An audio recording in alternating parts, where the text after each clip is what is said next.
औज़ुबिल्लाहिमिनश्शैतानिर्रजीम बिस्मिल्लाहिर्रहमानिर्रहीम। प्रोग्राम चिनाब धरती में मैं हूं आपका मेज़बान ज़हीर बाबर असद। आज मंडी बहाउद्दीन के एक ऐसे तारीख़ी मुकाम पर आपको मैं लेके आया हूं और उसका तारफ़ भी करवाऊंगा और उसकी तारीख़ी अहमियत भी बताऊंगा। 17वीं और 18वीं सदी ईस्वी में मुग़लिया सल्तनत ज़वाल पज़ीर थी और अंग्रेज़ जो 16वीं सदी ईस्वी में हिंदुस्तान के अंदर तिजारत की गरज से नमूदार हुए थे, अब उन्होंने Aahista Aahista east India company बनाकर हिंदुस्तान के मुख्तलिफ़ हिस्सों पे कब्ज़ा करना शुरू कर दिया था।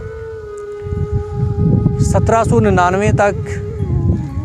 अंग्रेज़ दिल्ली पर काबिज़ हो चुके थे और बहादुर शाह ज़फ़र को अपना वजीफ़ा ख़ार बनाकर 1857 की जंग आज़ादी तक फ़िलहाल उसके महल में आज़ादी से रहने की इजाज़त दे दी गई।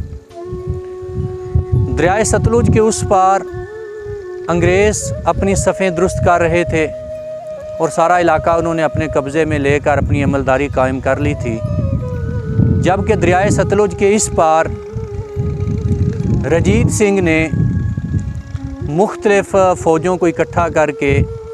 यहाँ एक सिख रियासत का, सिख सल्तनत का जो है वो उसका आगाज़ किया, जो दरियाए सतलुज से लेकर दरियाए खैबर तक और उधर से कश्मीर से लेकर सहराए थर तक उसकी अमलदारी थी। 1801 में रंजीत सिंह और अंग्रेज़ों के दरमियान ये मुआहदा तय पाया कि वो दरियाए सतलुज से उस पार रहेंगे और रंजीत सिंह जिसका पाया तख्त लाहौर था वो दरियाए सतलुज के इस पार हुकूमत करेगा और ये एक दूसरे की अमलदारी में कोई मुदाखलत नहीं करेंगे। लेकिन अंग्रेज़ जो शुरू में ही मक्कारी, चालबाजी और साजिशों के ज़रिए इस पूरे हिंदुस्तान पर काबिज़ हुए थे, उन्होंने अपनी चालबाजियाँ, अपनी साजिशें और सिख कौम के अंदर गद्दार पैदा करना जारी रखे और बिल आखिर उन्होंने रंजीत सिंह की वफ़ात 1839 में हुई। रंजीत सिंह की वफ़ात के बाद उसके जो नालायक जानशीन थे वो सल्तनत को ना संभाल सके और अंग्रेज़ों ने अलल-अलान दरियाए सतलुज के किनारों के करीब चौकियाँ और छावनियाँ बनाना शुरू कर दी। ऐसे में मुल्तान के राजा राजमोल नाम का एक राजा जो वहाँ का गवर्नर था, उसे अंग्रेज़ों ने पैगाम भेजा कि आप मुस्तफ़ी हो जाएं, अपना ओहदा छोड़ दें और फौरी तौर पे हमारी अमलदारी के अंदर आ जाएं।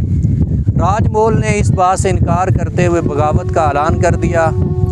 जिसके साथ शेर सिंह अटारी वाला मशहूर सिख जंगजू और कमांडर ये भी उसके साथ मिल गया और इस बात को अंग्रेज़ों ने बहाना बनाकर दरियाए सतलुज को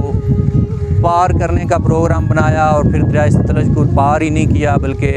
लाहौर को रौंदते हुए गुजरांवाला और उससे सीधे फिर वो ये जहाँ मैं इस वक्त खड़ा हूँ मेरे सामने दरियाए चिनाब है और दरियाए चिनाब के उस पार उस वक्त का शहर रामनगर था, जिसे आजकल रसूल नगर कहा जाता है। अंग्रेज़ों और सिखों की, जिसमें शेर सिंह अटारी वाला और उसके दूसरे साथी हज़ारों की तादाद में मौजूद थे, उनकी पहली झड़प ये दरिया के पार रामनगर और आज के शहर रसूल नगर के मुकाम पर हुई, जहाँ पे दोनों तरफ से बड़ा जानी नुकसान हुआ। उसके बाद सिख वहाँ से पसपा हुए और पसपा होकर उन्होंने दरिया क्रॉस किया